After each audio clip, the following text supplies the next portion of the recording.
Welcome, folks, to today's Successgineering Your Life Blab show. This is about how do you actually create the life that you know you really want? What are some of the systems, the habits, the processes that some of the masters use, the life hacks, if you will, to create the life you want? And my guest today is a dear, dear friend, former neighbor of mine before she went halfway around the world and almost back, Ms. Lea Brovedani, who's an expert in emotional intelligence and is the trust architect. So Lea, would you like to introduce yourself a bit about what your work and your passion is for our viewers?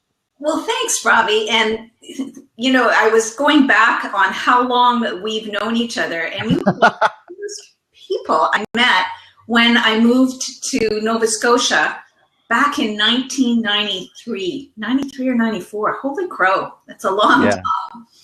So I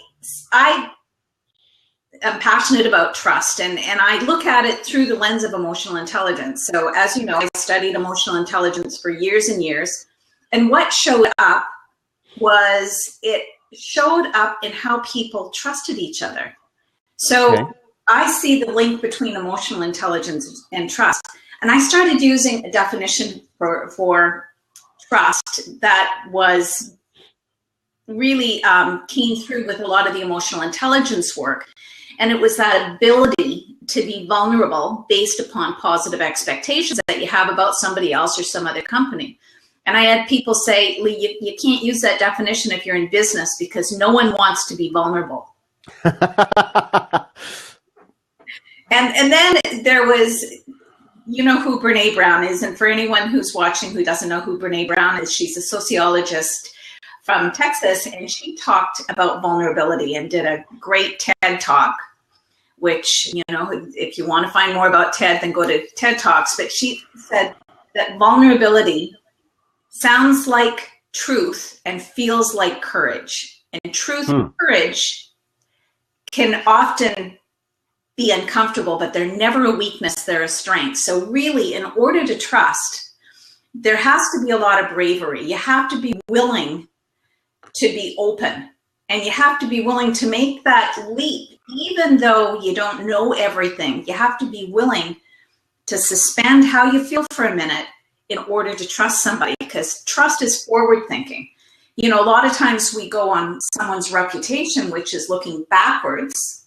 It's what you've seen in the past, but trust is looking forward. It's what you believe can happen. Okay.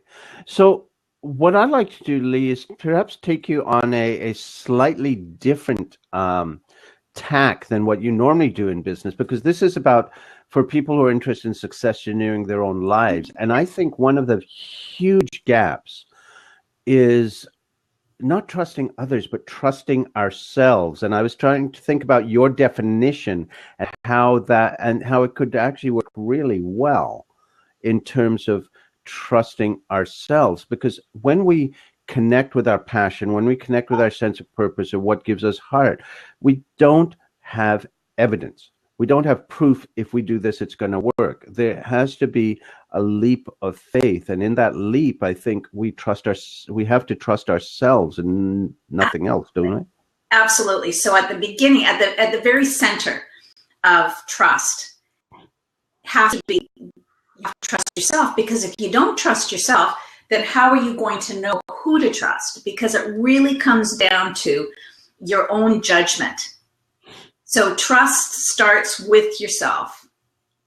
Okay, so please, sorry, go ahead. Oh, I was just, you know, you can build it. So I see people say things to themselves that they would never allow another person to say to them. So, you know, if you want to build trust in yourself, then you have to change your self-talk. That's one of the things that you do. And don't allow yourself to speak to yourself if you wouldn't allow someone else to say those things. So, okay, I understand that. And that sounds, you know, it sounds obvious, but it's so hard because a lot of this stuff is on autoplay, right? We have these tapes that kick in and start. So how do you stop that happening? Because those are automatic reflexes. How do you start? How do you start stopping that? How do you start stopping? So the first thing is being aware of it. Mm-hmm. So if you are aware of it and then you stop it, you say, instead of, here's something. If you do something, and I think all of us have done something, and you go, oh my God, how could I have been so stupid? So if you find yourself doing that, just stop and say, oh, okay, I made a choice that didn't work. I'm going to try something else. Just change what you're saying to yourself. Say, well, that one didn't work. Let's do something else. And so the first few times you won't catch yourself in time. You'll still say the old stuff, but at least you'll be aware and you don't beat yourself for it. Yeah. So you stop, you reframe it, and you say it. You actually reframe it and then say it to yourself. So, for those moments when you don't want to talk out loud, you can use your inner voice. So people aren't looking at you a little strangely as you're walking down the street and having this wonderful conversation with yourself. So change what you say to yourself. And then do things. I talk about a 5C model, and it works as well successgineering your own life as it does working and watching for these things in other people's lives. So the first thing is care. And I talked a little bit about that, is care enough about yourself to be as kind to yourself as you are to the person you like the most. So you really, one of the things, I had this wonderful opportunity to talk to Jack Canfield. Mm-hmm. And if you've seen some of Jack's work, he said that he stands in front of the mirror and he tells himself, he says positive affirmations, and he always ends it with, and I love you, Jack. So, I mean, standing in front of the mirror, me standing in front of the mirror and saying, and I love you, Lea. I mean, the first time I've done it, and I can tell you the first time I did it, I thought, man, I feel like an idiot. But, you have to be able to love yourself. And saying that, it's really, when you get used to it, it makes it a little bit easier. But like me, probably the first couple of times that you say out loud to yourself, and I love you, and look at the mirror and don't laugh and don't do what I did the first time, which is, the eye roll and everything. So care about yourself, show yourself you care, and be willing to tell yourself that you care about yourself, because those messages that you give yourself have a big impact on what other people see. So other people can't believe something that you yourself can't believe. Mm-hmm. I think you asked for the 4 words, and then I wrote 5 the other day. And so I had to shorten it. I had to take out the you, but it was really, I believe. And then the next part is you are. But it first starts with, you have to believe it, and you believe it by actually start saying it and doing it. So the two kind of go back and forth. I think the outer world reflects where we are inside. It's not the other way around. We have to get there first, then the outer world will know to care for us. Yeah. I did a video for business, and what I saw, and I was feeling insecure when I was doing this particular presentation. It was a new presentation, and what I got out of it, and it was filmed, but what I got out of it is I was looking at my body language, and I was kind of protecting my heart. I could see that because I was hunched over a little bit, and I saw it and I went, okay, what's that all about? And people will pick up on that even if they're not aware what they're picking up on. And I picked up on it, and that was a show of not feeling confident. So sometimes you have to show it and then you'll feel it. So I'm conscious now when I'm going in front of people and I'm speaking, and that's part of the trust and part of what I say to myself, is I make sure that everything's in alignment. I make sure that what I'm saying to myself and my body language and what I'm presenting to people is what I want other people to see as well. I trust that if I'm feeling that inside, just what we said, it'll show outside. Well, and people can pick up so much. It's back to that thing that we communicate, only a fraction of what we communicate is our words, right? They Yeah. read that. So it's like you walk into a room where two people have been arguing. You can, they may be silenced, but you can feel it. Oh, yeah, yeah. Yeah. And they've done some studies on what happens with your heart energy, and it can be Yes. measured up to 50 feet away. You probably know all of the heart math work that Yep. has gone on. You can only measure brain waves like about an inch outside of your brain, so they're not as powerful as we think they are.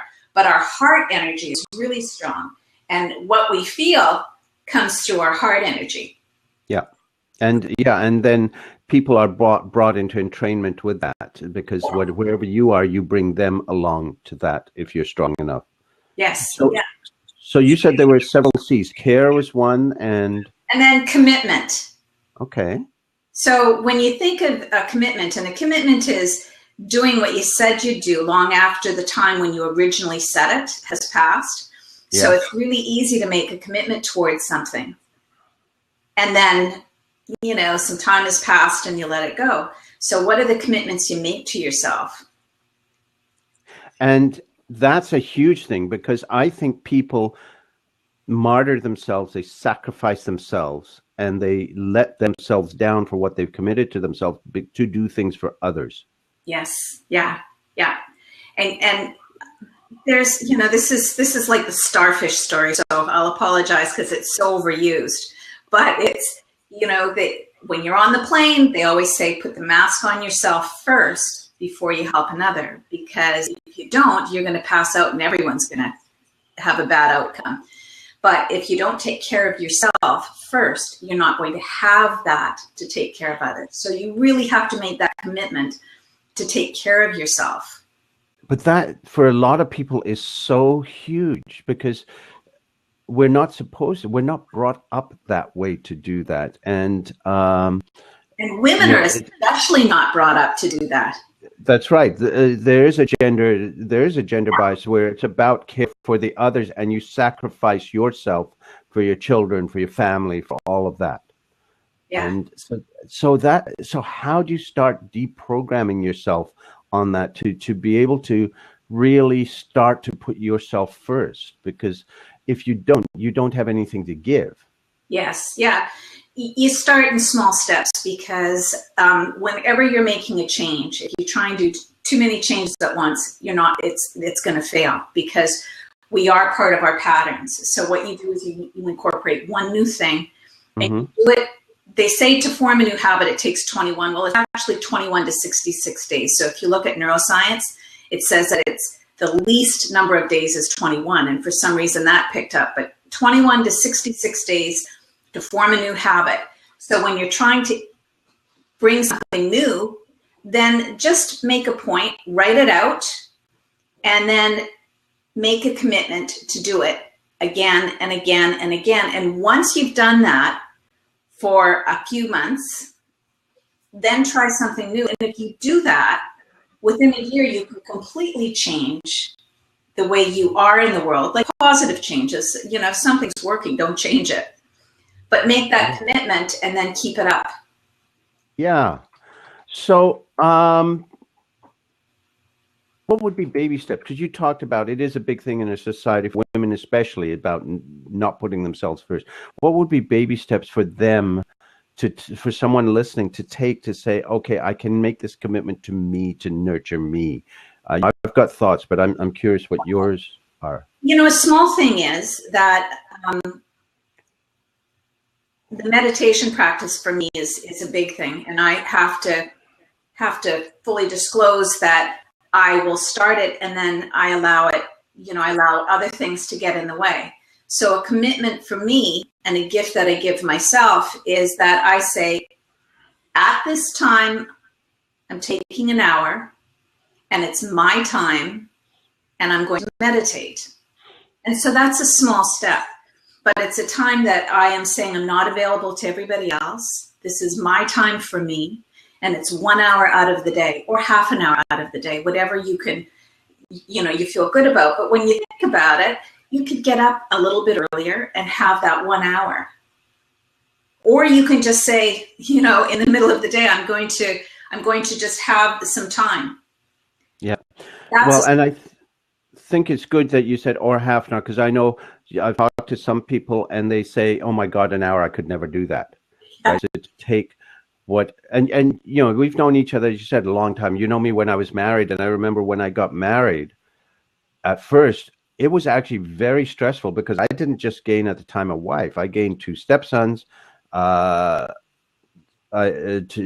cats. I moved to a smaller house that was more crowded, and it was like wow, from a bigger house that was all my space.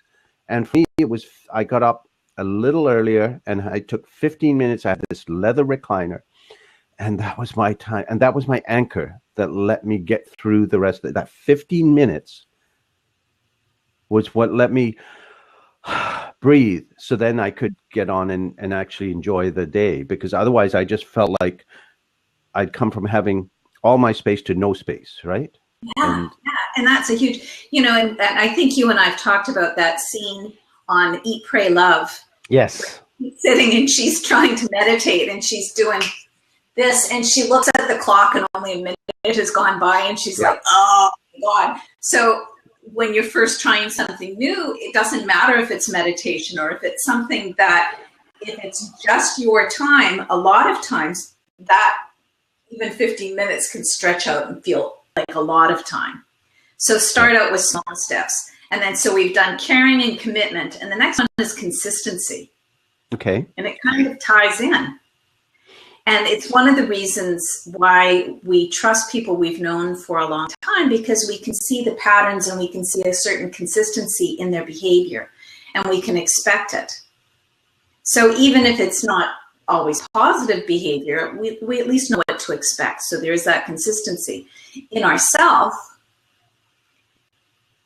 there's also those patterns and that consistency and that we look at, and it feeds into the other, all five kind of fit together.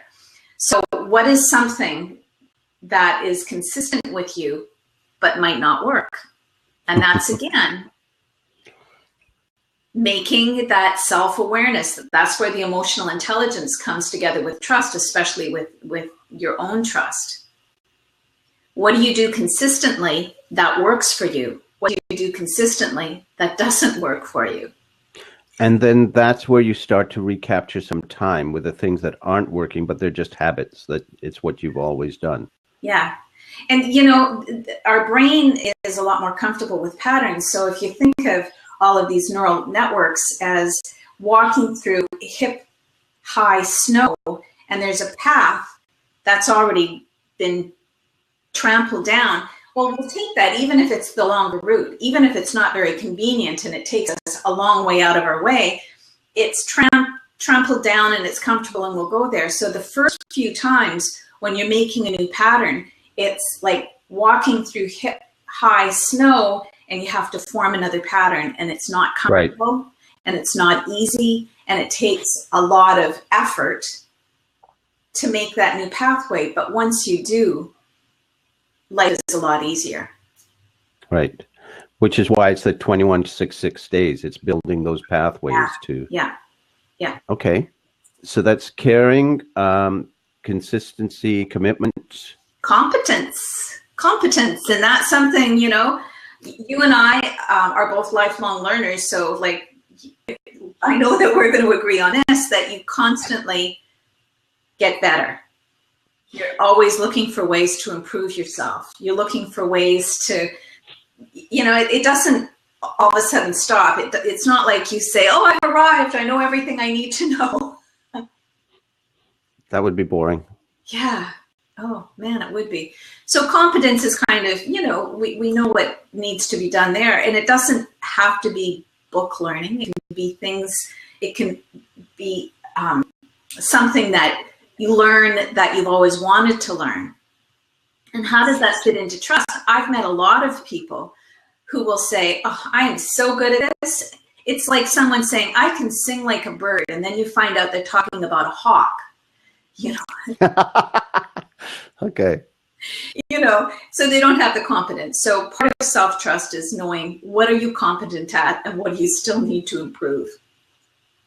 So there's competence, and I guess for me, a lot of people focus on what are you good at. That's what strengths-based leadership is about. Focus on strengths, not what your weaknesses are. But for me, the missing piece there, it's not just what you're good at. What are you passionate about? Right? And because if I'm passionate about it, if I'm good at something, okay, I can do it. Yeah. But if I'm passionate about it, I'm on fire. Yeah. And competence will come. Yeah. I'm good at sewing. It's something, and I've had people say, "Oh, you should be doing this. Like that's what you should have done." And I never had a passion for it. I might have had a skill and a talent for it, but there was no passion, which is why no one ever hears me say anything about it, because it really isn't something that I wanted to do on a regular basis in my life. So to your point, absolutely. You have a lot of skills and talents, but if you're not interested in pursuing them, and if you're not passionate about it, then you're not going to do it. And then, okay. So trust is getting better at what you love to do. Right. So as we're continuing chat here, if any of the viewers have questions, you can click in on the call in circle and it can bring you in. I'm hearing, Lee, that there's going to be a bit of overlap with some of this. There is. That, for example, part of the caring for you and the commitment could be building competence, things you develop skills, whether it's meditation, whether it's yoga, whether it's kickboxing, whatever. It's something that you are giving yourself your time, so they can overlap significantly. Yeah, absolutely. And then the last one is communication, which just makes a lot of sense, because you have to be able to communicate. Mm-hmm. And a lot of that is the self-awareness piece too, because communication, as you know, in order to have a conversation, you and I could probably just go yes, yes, yes, because we're on the same wavelength in a lot of this. But communication isn't just the words that you use, it's how you say the words.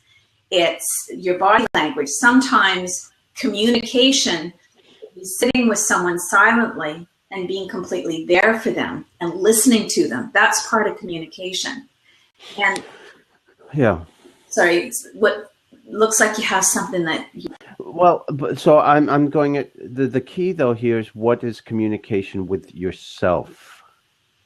How does that, because a lot of people are out of touch, and it's not just head communication thinking, because a lot of people operate from here up. Yeah. And they're totally in touch with their, out of touch with their body and with the feelings in the heart. And it's, how do you communicate with all of you? Yeah. And that's, for me, a lot of times where some of the meditation comes in. And when my body, when I'm feeling stress in different parts of my body, it shows up in a tightness in my shoulders, or I'll get a headache.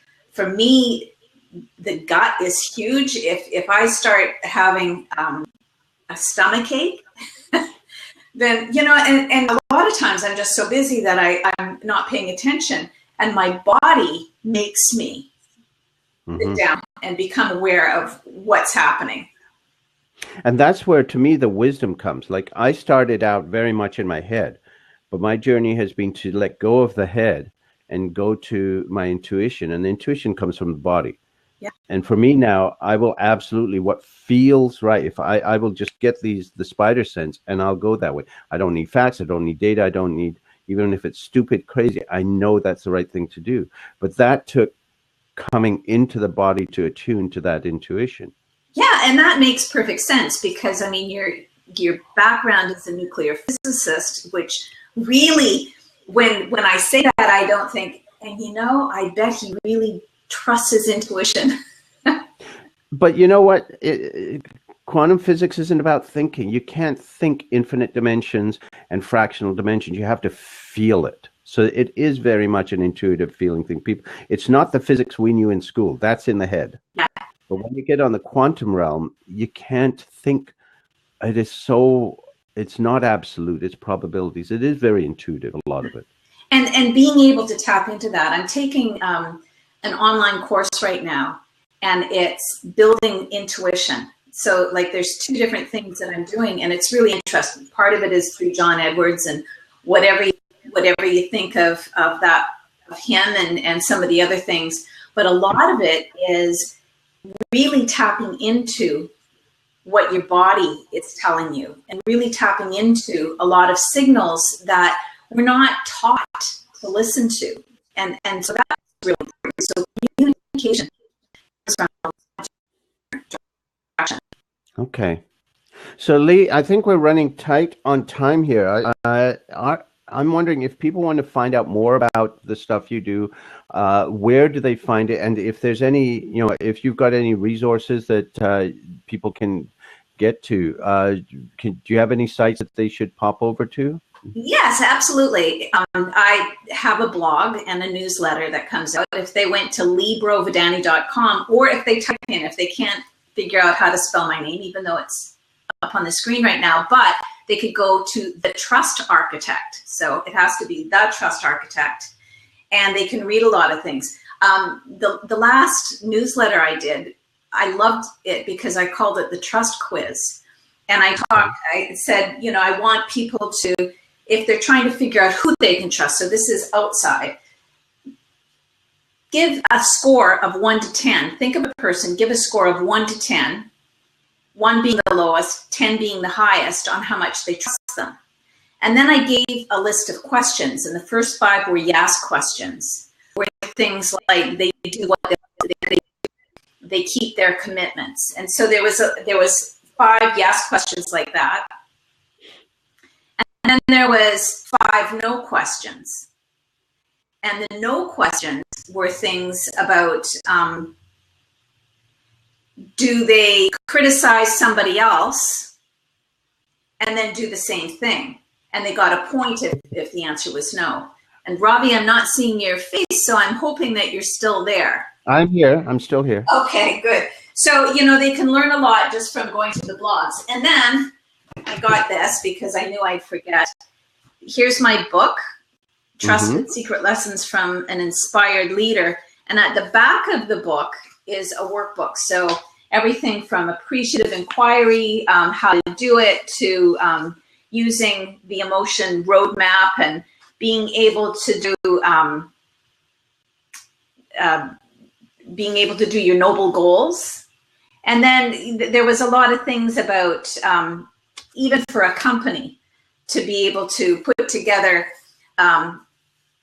social programs that help the community. So it's kind of interesting if they want to learn more about trust. And you can get that on Amazon or on my website. Okay. So, and again, it's leabrovedani.com is the quickest way to get to everything. Yes. Thank you so much, Robbie. Yes. Thank you so much, Lee, for coming on the show. I truly appreciate it. Yeah, Robbie, it was good talking to you. Yeah, and thank you, folks, for tuning in. We'll be back next Friday, same time, with Successgineering Your Life right here on Blab. You can follow us on Facebook if you go to facebook.com/Successgineering. And once again, I've got, from a full Successgineering Your Life program, I've got a free intro course. If you would like, just go to successgineeringyourlife.com and you can sign up and get access to the 3-part video course anytime. So have yourselves an amazing Friday, great weekend, and we will talk with you soon. Okay.